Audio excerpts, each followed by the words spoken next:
తెలంగాణ మొత్తం అప్పుల పాలైంది అని చెప్పుకొని మొత్తుకొని ఉన్న ప్రభుత్వాన్ని గద్దె దింపి తను మంచి సింహాసనం మీద ఎక్కి ముఖ్యమంత్రి అయింది రేవంత్ కాక కాంగ్రెస్ పార్టీ. మరి ఎట్లాంటప్పుడు తెలంగాణ అప్పుల పాలైతే ఉన్న డబ్బుల్ని చాలా జాగ్రత్తగా పెట్టుకుని ఉద్యోగులకి, రైతులకి, ఇంకా మిగతా అన్ని సహాయాలు సకరెక్ట్గా చేసుకుంటూ రాష్ట్రాన్ని సరిగ్గా నడపాలి. కానీ ఈ విగ్రహాలు పెట్టి కోట్లు వృధా చేసేందుకు పోయి అప్పుడు మన కేసీఆర్ కాకనే సరే అంబేద్కర్ సార్ విగ్రహం పెట్టిందంటే ఆయన ఒకటి చరిత్ర ఉంది, ఆయన చేసిన పని ఉంది, పెద్ద పని అని మనం అందరికి ఓకే, ఎవరు కూడా కాదనలేడు దాన్ని.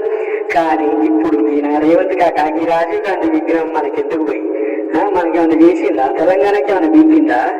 ఎందుకని రాజీవ్ గాంధీ విగ్రహం ఎన్ని కోట్లు ఖర్చు పెట్టి పెట్టాలి?